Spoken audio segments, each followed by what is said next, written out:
So what if we could unleash the power completely of our W16 engine? What if we could reduce the weight to a minimum? And what would be the result in terms of weight to power ratio on one hand side, but at the end of the day, what could be the performance of the car? And exactly this was my briefing, what if? And the response of the team was incredible. A fantastic car, the Bugatti Bolide. So ladies and gentlemen, now we want to show you the car, the Bugatti Bolide. And the man who is going to go on the discovery journey for us is Andy Wallace. Ciao Andy. Andy won once Le Mans and he was twice the fastest man on earth. So I want to send you on a journey and the audience should see with your eyes this fantastic car. And you're going to meet our R&D boss, Stefan Elroth, and our chief designer, Achim Anscheid. And I'm curious about your feedback. So good luck and see you soon. Thank you.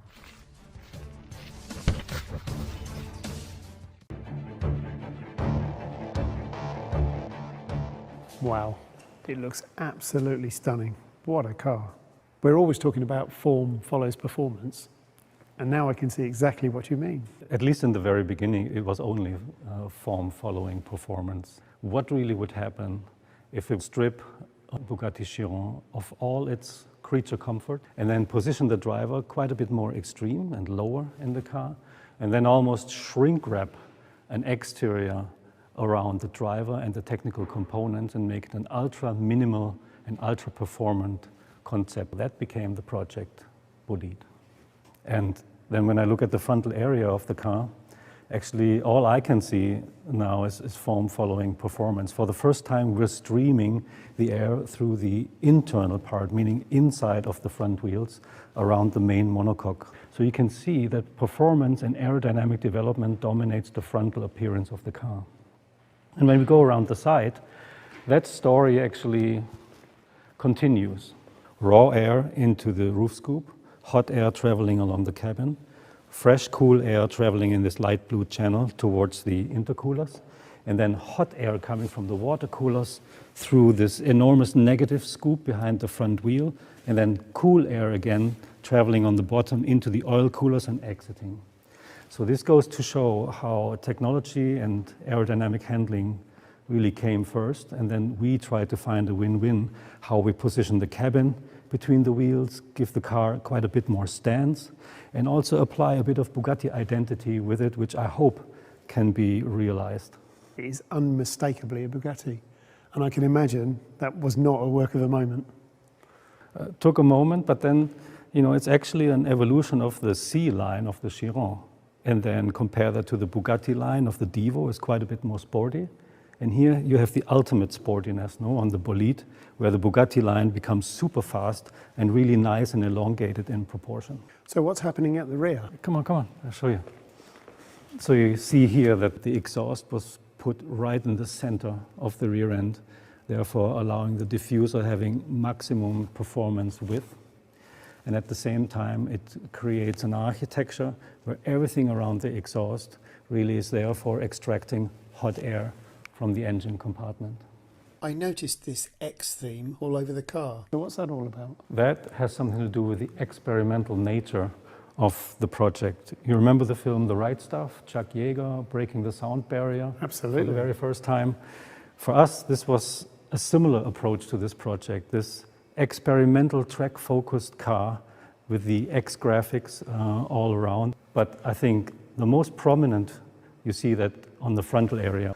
Now this remains probably my favorite view. You see the fuselage really arriving at the crash box, and everything ends with the Bugatti horseshoe here in the front. And then left and right you have this X graphic positioned all the way to the outside of the car, giving ultimate width expression into the exterior shape. And I like the reminiscence, you know, to the classic X graphic over the glass of vintage race cars, which you find repeated here on the frontal graphic, but it also builds a bridge to the glorious days of Bugatti GP racing, in the 1920s and 1930s. This is Louis Chiron with his Type 51 winning in Monaco. And I think it's a wonderful analogy between The secret of success in those days, which was unmistakably the power-to-weight ratio, but it's a similar feeling and it creates a link that we like very much. Let's go and meet Stefan. He's going to show us the underpinnings of the Bolide. I wonder how far Bugatti will go this time.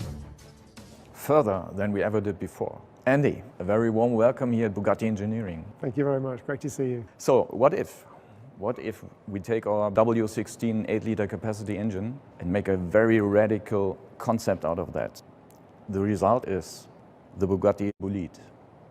And we simulated a lot with that car, and the results are breathtaking. Staggering. To achieve this, you have to have a lot of innovations, material-wise, concept-wise in the car. For example, this one, auxiliary shaft we have here. The auxiliary shaft brings the power from the gearbox back to the rear axle.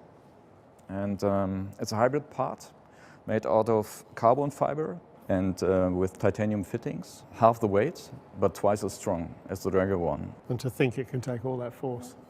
Yeah, and if we walk around, there's another part I have to show you. So this is the part of a front suspension, it's double wishbone suspension, and this is the push rod. And yeah, it's printed out of titanium. Incredible, because it weighs 100 grams. And the wall thickness varies between 0.5 and 1 millimeters. It has an inner structure, printed inner structure. And the braking force of that part is 3.7 tons. So 2 Chirons. Yes, basically, 2 Chirons. Honestly, it's ridiculous how light that is when you consider how strong it needs to be. It's beautifully made too. Would you miss this one? Yes, of course. Ah, okay. As you know, of course, to get the air through the car, around the car, in the right way, it's very scientific to have the airflow there where you want to have the airflow. And basically, the car has an adjustable front splitter, adjustable rear wing, a 3-layer rear diffuser, and on the top we have air intake for the engine, and there we have inflatable bubbles on that air intake. On higher speed, if you inflate those bubbles, the air stays on the car without any kind of turbulences, so that you get a better airflow on the rear wing, and on the same way you have more downforce. And if we go on the side, the car is according to FIA free formula racing car rules. So the monocoque has an integrated rollover protection system. We have an integrated side impact protection with a coolant going through that. And we have Michelin slick tires, and the width of the tire is 340 millimeters in the front and 400. It's a massive tire, 400 in the back. It is. I think you have to have your own experience, Andy. Can I try it? Yes, jump in the car. Luckily, I brought my helmet with me. So now it's time to drive the Bolide, finally. So we've seen the underpinnings of the car and some of the exotic lightweight materials that we used in the manufacture. And now we still don't get to see the car because it's covered in this rather colourful camouflage. And with all those things that Stefan was talking about, where they saved weight using amazingly light materials, the result is a car that weighs 1,240 kilograms. Incredibly light for a 16-cylinder 2-seater car. And if we come to the back, the heart of the car, we see, of course, the W16 engine. Now, this engine produces 1,600 horsepower on regular 98-octane fuel, but using 110-octane race fuel, it can produce 1,850 horsepower. So coupled with that low weight, this gives us a weight-to-power ratio of 0.67 kilograms per horsepower, and, importantly, a weight-to-torque number of 0.67 kilograms per newton meter. So, what does this actually give us in terms of performance on track?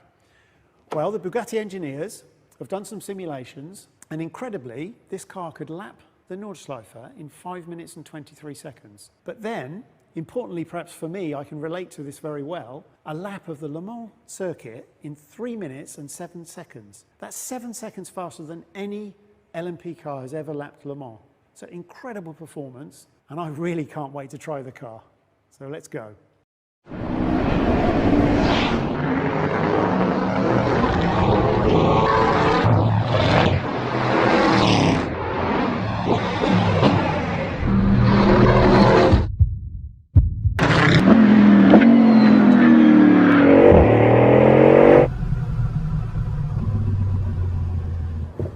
Wow, what an experience.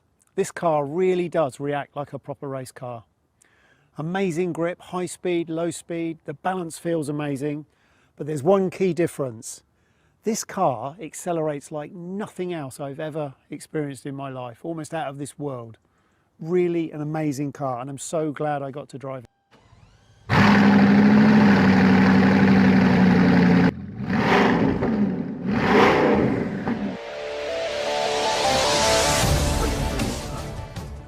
Hi Andy, and welcome back. So, can you tell me a bit about your experience with the car?